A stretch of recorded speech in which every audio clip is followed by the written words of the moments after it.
these dates actually are launch dates, not arrival dates. Когда запустили ракеты в Марс, но не только когда вылетели. So after about 20 years of delay due to budget cuts and kind of a redirected focus toward the space shuttle missions. Предыдущие миссии были запущены в 1975, потом 20 лет прошло до того, как начался следующий 11-летний период исследований в 1996 году.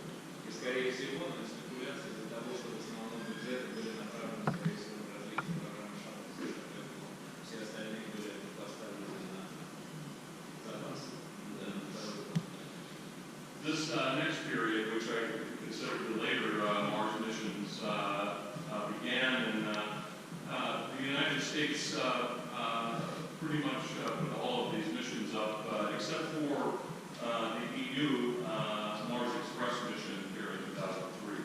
И этот 11-летний период характеризуется тем, что здесь в основном занимались США исследованием Марса, за исключением одного из спутника ЕС, который был запущен в 2003. So the orbiters in this period of time gave a wealth of information about both the surface of the planet and the atmosphere. И орбитальные спутники за этот период, в общем, передали огромное количество очень богатой информации о атмосфере и о поверхности планеты Марса. The Mars Global Survey, or MGS, this orbiter has one of the instruments on board is called the Mars Orbiter Laser Altimeter, and it successfully mapped pretty much the entire planet's topography. And we use this MOLA data actively for our research with the radar data. И вот Mars Global Survey, который был запущен в 1996 году, на борту имеет лазерный альтиметр. И практически вся планета покрыта уже картой графической благодаря этому альтиметру. И эти данные используются при работе ШАРАДа, потому что и при обработке тоже мы, как геофизики, знаем, что спутник достаточно высоко над планетой крутится, поэтому необходимо записывать данные необходимо только от полярных шапок, которые по сравнению с общим расстоянием от спутника до поверхности очень короткие. Вот они используют, кстати, эти данные альтиметра топографии для того, чтобы вырезать окошко данных, именно относящихся только к ледяным шапкам. This mission was followed very quickly by the Mars Pathfinder and Sojourner mission that put on the lander and also the first rover, that's the Sojourner. В 1996-м тоже США послали Mars Pathfinder, Sojourner, и это был первый марсоход, который направили на Марс. After that, there were a couple of additional orbiters put up. This one in particular by the EU, the Mars Express orbiter, has a very a lower frequency radar called Marsis, the Mars Advanced Radar for Subsurface and Ionosphere Sounding, Marsis. Ну и далее последовали два орбитальных спутника, один из них от ЕС, и на борту его есть тоже один из радаров, но он более низкочастотный, и тоже исследует строение Марса. And the Marsis instrument is actually the sister radar instrument to the instrument we will be focusing on here today, the SHARAD instrument on the Mars Reconnaissance Orbiter. Ну и вот радар, который на борту ЕС установлен, он очень похож на радар, который установлен на борту Mars Reconnaissance Orbiter, МРО, марсианский спутник-разведчик, о котором мы как раз и будем говорить. So in between these two orbiters, we have another lander rover, a couple of missions, Spirit and Opportunity, and the way in which the lander or the rovers were delivered, the lander and the rover were delivered inside of these balls. Ну и здесь просто на снимке показано, как марсоходы Spirit Opportunity были доставлены на Марс. То есть они находились в каком-то трайлере, который был открыт воздушными шарами для того, чтобы совершить посадку. And then finally, the Phoenix lander. This lander actually landed at very high latitude, about 68 degrees north. Most of the other landers, rovers, landed in the mid-latitude.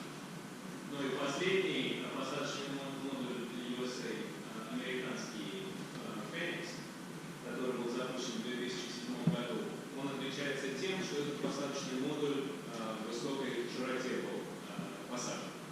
Все предыдущие до этого, они находились в средних широтах Марса, а Phillips он был поближе к полярной шапке, к северу, на 68 широте.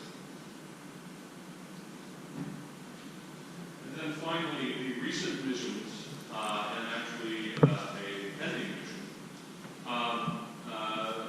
began here in 2011 with the MSL, which has another rover, Curiosity, and then here is a selfie picture with Mount Sharp in the background and Gale Crater. И МСЛ, который был запущен в 2011 году, имеет на борту марсоход Curiosity, и это себяшка, которую марсоход снял непосредственно на Землю. And during this period of time, we saw more international participation. India has put up their long orbiter, and also the EU and Russia now are participated, collaborated in putting up the ExoMars trace gas orbiter. Но новейшие запланированные миссии мы видим, что они более международные становятся. То есть в 2013 году Индия послала МОЭ, тоже орбитальный спутник, который очень похож на миссию Марова, которую мы рассказывали. И ЕС Россия послала тоже спутник 2016 года. И они в основном изучают атмосферу и смотрят, пытаются найти источник метана на Марсе. And in addition to those two orbiters, we have the U.S. maiden orbiter that was put up just a few years ago. All of these missions have an additional component to the science effort, in that they're trying to assess the location and concentration of methane in the atmosphere and coming from the surface. Ну, как я уже сказал раньше, что все эти орбитальные спутники, они изучают состав атмосферы и пытаются найти источник метана. And finally, InSight is to be launched supposedly May 5th in 2018, and its mission will be primarily to look at deeper information from Mars, seismic and gravity and heat flow.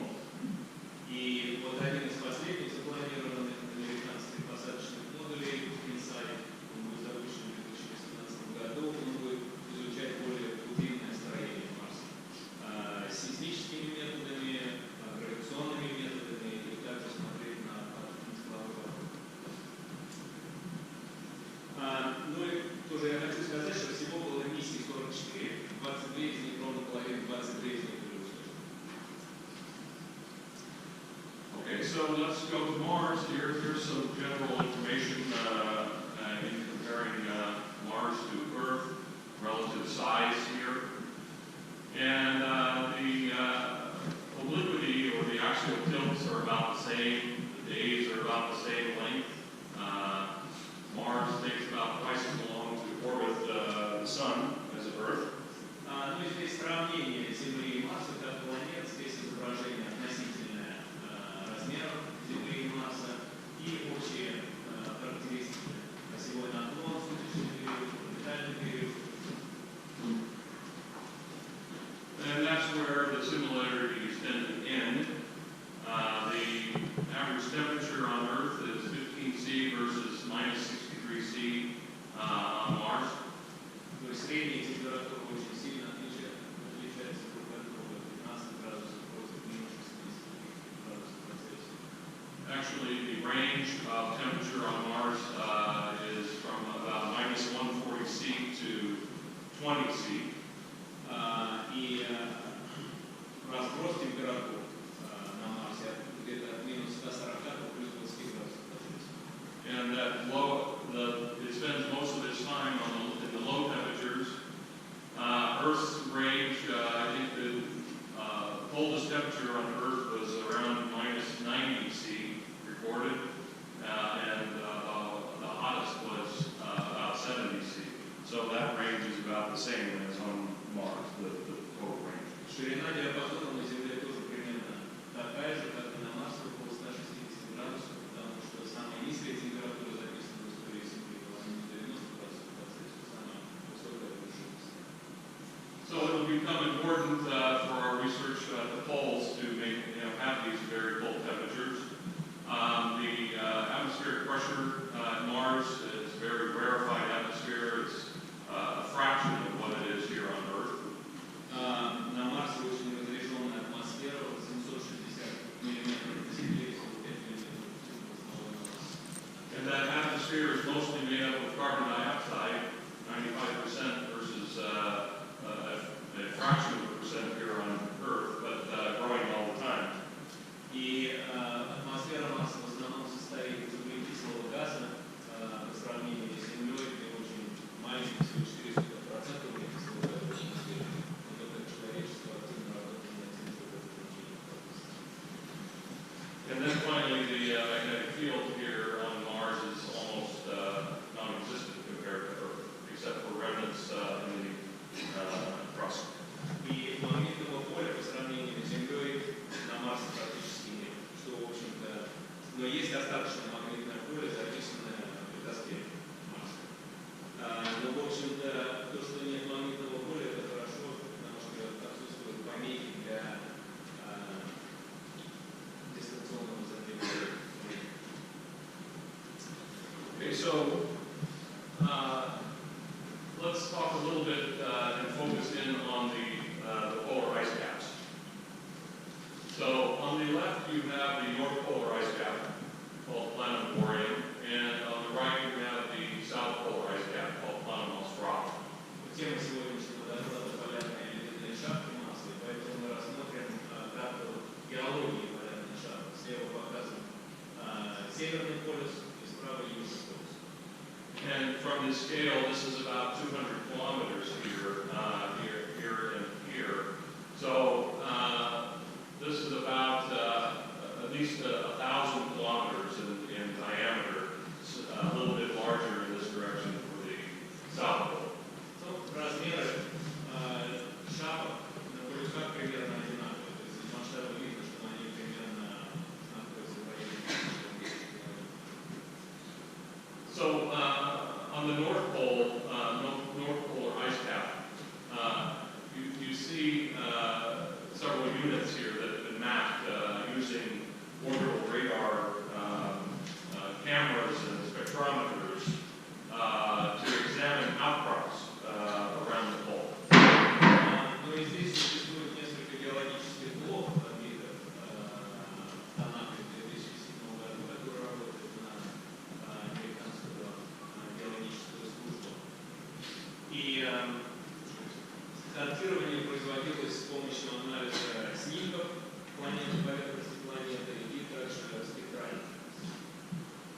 So Tanaka did a very detailed mapping of the ice caps at least in 2007 and has improved his maps ever since then.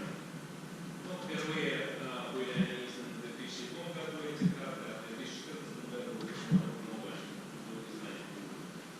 And you can see here that these very enigmatic, for the North Pole, these very enigmatic troughs in the ice. То есть видно, что Северный полюс характеризуется такими спиральными каньонами.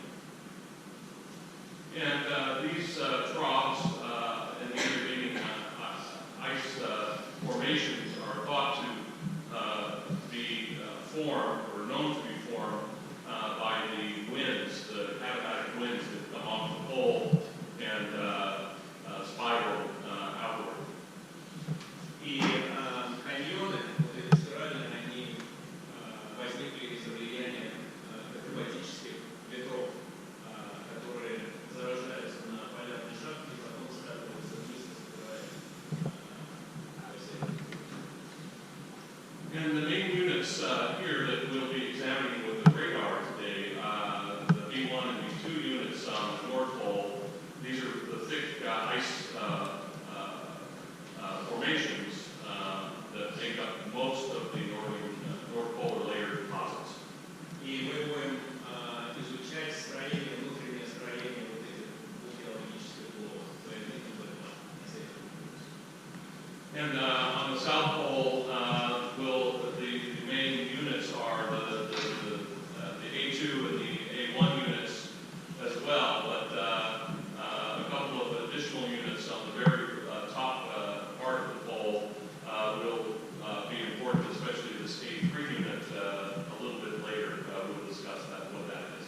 На южном полюсе мы будем посмотреть на три геологических блока. А2, А1 и также А3, которые присутствуют прямо около полюса. And with one final thing to note about this, you see far less craters over here on the North Pole than you do on the South Pole and also on the cap itself.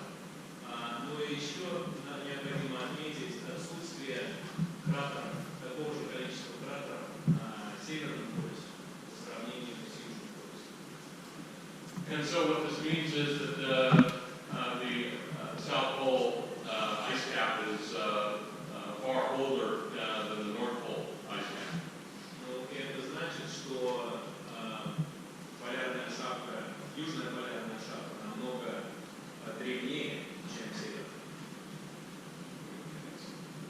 And so actually there is some debate even to this day about the age and the formation of the North Polar ice cap. The graphs here are meant to show how they're explaining the relatively young age of the North Polar ice cap. So here is the obliquity of Mars over time from about -20 to +10 million years. Но и ученые стараются объяснить, каким образом полярная шапка возникла, развитие полярной шапки на Северном полюсе Марса. И эти графики пытаются соотнести характеристики ледяной шапки с влиянием, например, осевого наклона Марса и эксцентриситета. And so the Earth, by comparison, the axial tilt does not vary much compared to Mars. Синим цветом показан осевой наклон, колебания осевого наклона планеты. Мы видим, что он достаточно стабильный по сравнению с Марсом, то, что показано черным. Он сильно отклоняется по времени. So it is thought that these large variations in obliquity and the corresponding variations in the insolation or the solar exposure has a large influence on the climate and then the formation of these ice caps. Ну и сравнение графиков осевого наклона колебаний Марса, причем это происходит из-за того, что на Марс сильно влияет Юпитер, Сатурн, другие планеты, и у него отсутствует стабилизирующий фактор. У нас есть Луна достаточно большая, которая стабилизирует положение планеты Земля, а на Марсе больше планеты стабилизируют. So the researchers last car produced this variation in insulation, and one notices that roughly 4 or so million years ago, we had a large drop in the polar insulation, which oscillates wildly around the lower threshold. Ластар и другие в 2004 году построил график инсоляции планеты Марс. Инсоляция – это количество солнечного потока в ваттах на квадратный метр, которое, естественно, очень сильно коррелируется с осевым наклоном Марса. So if we just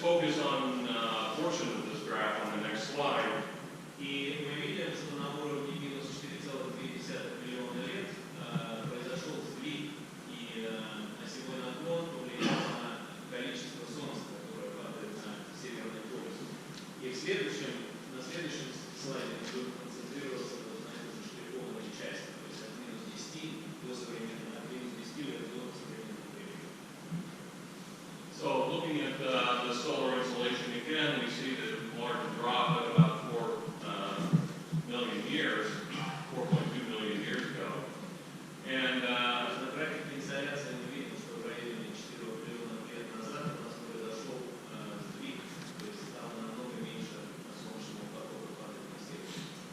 And the researcher Labarre actually took the solar insolation function and modeled what would happen to the ice over time with such a function, solar insolation function, and also including the effects of various amounts of dust lag in the ice.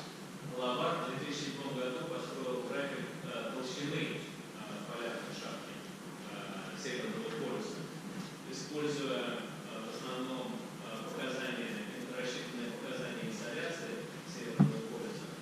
И также он ввел так называемый полевой фактор, в зависимости от чем больше будет пыли во льду, тем медленнее он тает. And so what he was able to show that depending on the amount of dust in the ice, even a large ice cap 3 kilometers thick could be sublimated back into the atmosphere over a very short period of time, even shorter with less ice. То есть левая часть графика показывает, что с таким уровнем инсоляции даже очень толстый полярный ледяной поток на Северном полюсе растает достаточно быстро при таком уровне инсоляции. And then today, or he showed that with such functions, we could produce reasonable amounts of dust, thicknesses of ice at the North Pole that are on the order of what we see today, the thickness of the ice today, which we know from radar. И правая часть графика показывает толщину на настоящий момент полярного льда, используя полевой фактор ранее. And so with that kind of modeling, the suggested age of the ice cap, the North Polar cap, is 4.2 million years. Но этот график говорит о том, что возраст ледяной шапки на Северном полюсе около 4 миллионов лет. So the question is this supported by the data that we have acquired on Mars? То есть интересно посмотреть соответствие модели фактическим данным, которые были созданы на Марсе. So this brings us to one of the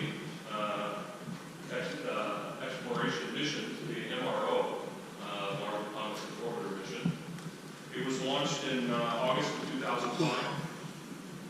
Запущен марсианский разведывательный спутник был в августе 2005 года. And it entered orbit about 7 months later, and 8 months later it began collecting scientific data, actually a little before that. Через 7 месяцев он достиг орбиты Марса, и еще около 6 месяцев занял его положение, чтобы он правильно стал на возвращение на орбиту, и в ноябре 2006 года он начинает сбор научных данных. And on board the MRO, there are 6 science instruments, 3 of which are cameras, and then a spectrometer, radiometer, and then here's our favorite one, shallow radar, SHARAD. На борту МРО есть 6 научных инструментов, 3 из них это камеры, спектрометр, радиометр и ШАРАД, поверхностный радар, о данных которого мы будем говорить. To date, there's been about 49,000 orbits